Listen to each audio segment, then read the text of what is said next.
I grew up in the print industry with my family, starting with my grandfather. I was always interested in graphic design, so even while I was taking business classes, I would take graphic design classes, which got me into, just, I guess, getting myself more in tune with my creative side, which I always enjoyed personally. Now, I was always more interested in not necessarily what I'll call print as maybe the push to serve as a driver for engagement, but more on what that next step was on the consumer or end user side. I got involved in mobile and being that, this was in 2008, so this is really at the start of where smartphones were becoming very popular. Of course, the iPhone was out, but it was still new at that time. Just looking at other parts of the world, seeing what's going on in Europe, in Australia, more so in what's going on in Japan.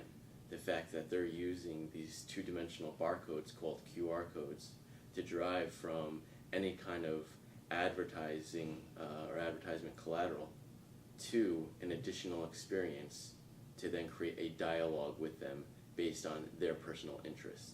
And it was no longer a push, but a pull. It was the end user pulling us as on the client side into their world to then give us a little information about why they're interacting with us, what their interests are, so that we can create a more personable experience. And that was the start of it. At that time we were just dealing with the plain black and white QR code. Slowly started to see that we could have some fun with them, bring some color into them to get away from the plain, the standard black and white QR code. Then we discovered how to bring design elements and branding elements into the QR code to now bring an association to the end user with the brand identity. And that was really a nice element to be able to provide, because what we did find is that when we started branding the QR code, is the scan rates would actually increase. And that was, it was really common sense at that point. The scan rates were increasing because the end user or that consumer could then relate to the brand that QR code represented. Unfortunately, it would be a majority of it was a push. There was a lot of push marketing being used in marketing efforts, and you really saw unfortunately saw the effect happen on email marketing, where brands would really start overwhelming the end user with email blasts, and that's really not the most effective way to approach that situation. What you need to do is and what we're doing today is smart marketing, where we are building off of the pull methodology, where we now know, based on the initial push, that being a print ad that's in a publication, a advertisement that is on a billboard, it could even be a banner ad on a website. That is the initial push.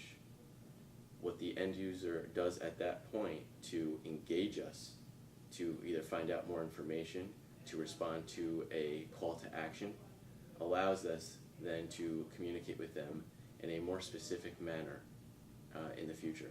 And that's where we get into our segmented communication programs, where we're no longer filling these people's, let's say, inboxes with messages that don't necessarily relate to them, these generic messages, but what we're doing is we can allow people to opt in on the back end in our experiences to see what they are interested in, what would they like to know about in the future, and what we can do is now communicate with them on a personal level with content that's tailored specifically to them.